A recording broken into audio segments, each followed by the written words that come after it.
అందరికీ నమస్కారం. శ్రీమతి రామానుజాయ నమః. నేను మీ గోపాల్ అయ్యంగార్. 8వ తారీఖు సెప్టెంబర్ నెల నుంచి 14వ తారీఖు సెప్టెంబర్ నెల వరకు మేషరాశి నుంచి మీనరాశి వరకు వార ఫలాలు ఎలా ఉంటాయో ఈరోజు మనం తెలుసుకుందాం.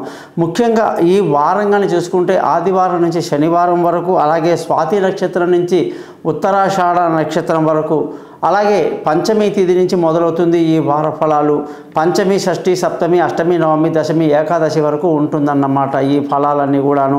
అలాగే మనకు వార ఫలాలు అనేది దీంట్లో ముఖ్యంగా నక్షత్రం ప్రకారంగా పుట్టినరోజు చేసుకోవటం, భాద్రపద మాసంలో ఎవరైతే పుట్టారో వాళ్ళ నక్షత్రాలను బట్టి ఆ రోజు ఖచ్చితంగా గుడికి వెళ్ళడం, దేవుడికి అర్చన చేయించడం, మన పేరు మీద అర్చన చేసుకోవటం, స్వామి కైంకర్యం చేసి మన పేరు మీద మనం పుట్టినరోజు దేవుళ్ళో గుడిలో చేసుకోవాలి.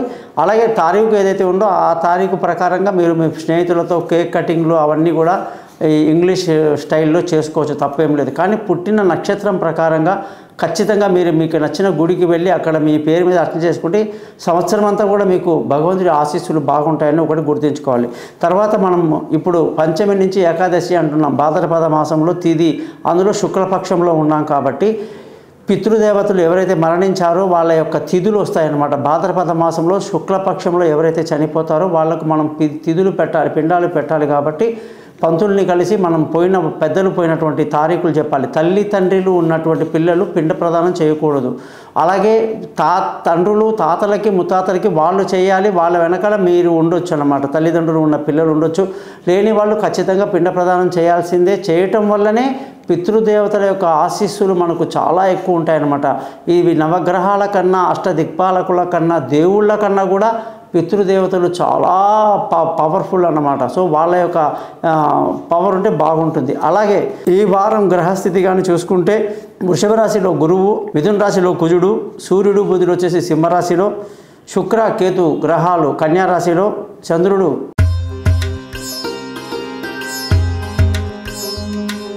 కుంభరాశి వాళ్ళందరికీ కూడా 8వ తారీఖు సెప్టెంబర్ నుంచి 14 సెప్టెంబర్ వరకు 2024 ఎలా ఉందో చూద్దాం. మరి కుంభరాశి అంటేనే మనకు శని గుర్తొస్తాడు. శని ఆధిపత్యం మన కుంభరాశికి మకర రాశికి తేడా ఏంటి? ఇద్దరికి కూడా శనియే కదా. కానీ ఇక్కడ ఆశ్చర్యం ఏంటంటే ఆ యొక్క కుంభరాశిలో నిర్మాణంలో పాల్గొన్న వాళ్ళు ఎవరో గమనించాలి. ధనిష్ట 3-4 పాదాలు కుజుడు అన్నమాట. తర్వాత రాహు ఎంటర్ అవుతున్నాడు, 4 పాదాలతో రాహు. మళ్ళీ గురువు 3 పాదాలతో పూర్వభాద్ర 1, 2, 3 పాదాలు. ఈ కాంబినేషన్లో తయారవుతుంది ఈ కుంభరాశి. మరి ఈ 3 గ్రహాలు ఈ కుంభరాశి నిర్మాణంలో పాల్గొన్నాయి కాబట్టి కుంభరాశి వాళ్ళకి మకర రాశి వాళ్ళకి తేడా ఎక్కడ అంటే కుంభరాశి యొక్క బరువు కానీ, అంటే ఆ యొక్క లగ్న బలం కానీ రాశి బలం కానీ ఎక్కువ ఉంటే వీళ్ళు నెంబర్ 1 బద్ధకస్తులు అన్నమాట. తొందరగా తెమలరు, తొందరగా రెడీ అవ్వరు, అన్ని ఫంక్షన్లకి లేట్ వస్తారు. ఎక్కడ పోయినా వీళ్ళు కాస్త నిదానంగా ఉండడం వల్ల అదొక లేజినెస్ అనేది మనకు బాగా కనిపిస్తుంటుంది అనమాట. ముఖ్యంగా వీళ్ళు ఎలా ఉన్నా సరే ఇల్లు కానీ చుట్టుపక్కల పరిస్థితి కానీ సర్దుకుంటారు. మనకు అది చూస్తే అదేంటే అంత డర్టీగా ఉంది, అంత క్లీన్నెస్ లేదంటే అంత బాగానే ఉందయ్యా, మీ కళ్ళకి సరిగా లేవంటాడు వాడు. మళ్ళీ ఏంటయ్యా అంటే శని కాబట్టి, కుంభరాశి కాబట్టి నీట్నెస్ తక్కువగా ఉంటుంది. వీళ్ళకి నీట్నెస్ బాగా పెరగాలంటే ఏ శుక్రుడి బలమో అందులో ఉండాలి, లేకపోతే నీట్నెస్ ఉండదు వీళ్ళకి. అసలు కొందరిని చూశానండి, వాళ్ళు కుంభరాశిలో శని పీక్లో ఉంటే మాట్లాడడానికి బద్ధకం, పేపర్ ఇస్తే పెన్తో రాయడానికి కూడా సిద్ధంగానే ఉంటారు, కానీ మాట్లాడడం కూడా అంత ఓపిక ఉండదన్నమాట వీళ్ళకి. ఒక తమాషా చెప్పినట్టు ఎవరో సోమరిపోతుల సభ పెట్టి ఆ సభలో ఒక మాట చెప్పారట, మీలో ఎవరు ఎక్కువ సోమరిపోతులు అంటే అందరూ చేతులు ఎత్తారట రాజుగారి ముందు, ఒక్కడు మాత్రం ఎత్తలేదంట. అదేంట్రా నువ్వు ఎత్తలేదు ఏమిటి అని అడిగితే, ఆ చేతులు ఎత్తడానికి కూడా నాకు బద్ధకం అండి అన్నట్ట. నువ్వేరా బెస్ట్ సోమరిపోతులు అని చెప్పి అవార్డు ఇచ్చారట. అలాగా వీళ్ళకి శని పీకులో ఉంటే అలాంటి పరిస్థితి ఉంటుంది. వీళ్ళు బాగా మాటకారి అండి, మాటలు బాగా మాట్లాడతారు. వీళ్ళకి ఏంటో కానీ దేవుడు ఇచ్చిన గొప్ప వరం మెమరీ పవర్ అండి. మంచి మెమరీ పవర్ ఉంటుంది వీళ్ళకి. ఒక్కసారి వీళ్ళు చదివితే జీవితంలో మనకు అది టకటకటక చెప్పేస్తుంటే ఆశ్చర్యంగా ఉంటుంది. ఎగ్జామ్ టైంలో వీళ్ళని చూశాను నేను. వీళ్ళ చదువులు కూడా చాలా ఏకాస్తంధాగ్రాహులు అంటారు వీళ్ళని.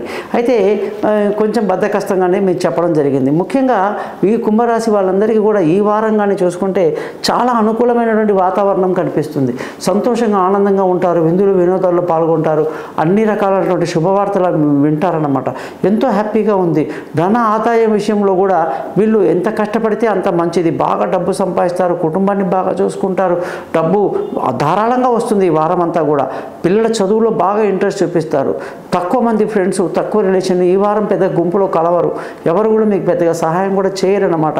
మానసిక ధైర్యాన్ని బాగా కలిగి ఉండాలి మీరు. ముఖ్యంగా విలువైన వస్తువులు, భూములు, వాహనాలు, ఇతరత్ర ఏదైనా సరే కొనడానికి అస్సలు అనుకూలంగా లేదు. జాతక బలం చూసుకొని కొనాల్సిందే కానీ పొరపాటున కూడా మామూలుగానే ఇప్పుడు కొంటే మాత్రం జాతకంలో దెబ్బతినే అవకాశాలు చాలా ఎక్కువగా కనిపిస్తున్నాయి అన్నమాట.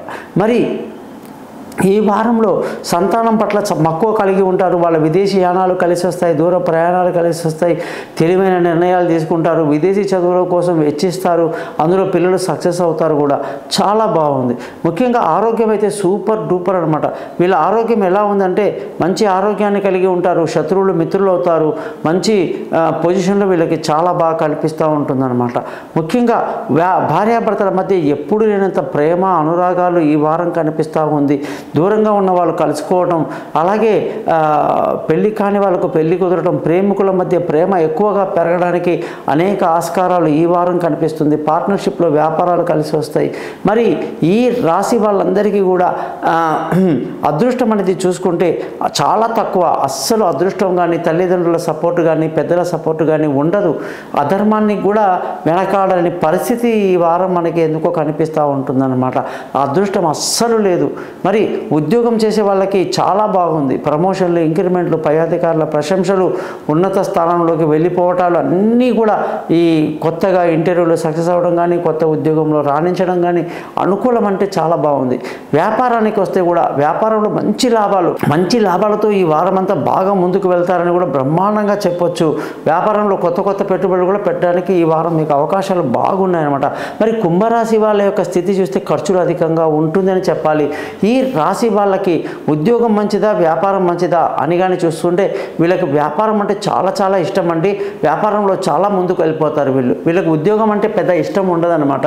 ఒకరి దగ్గర పని చేయటం, మాటలు పడడం, వీళ్ళు ఏదో నిదానంగా 11కో లేస్తారు, 12 వరకు జాబ్ చేసుకుంటుంటారు. వ్యాపారం అయితే, ఉద్యోగం అయితే వాళ్ళకి రూల్స్ రెగ్యులేషన్స్ అని నచ్చవన్నమాట.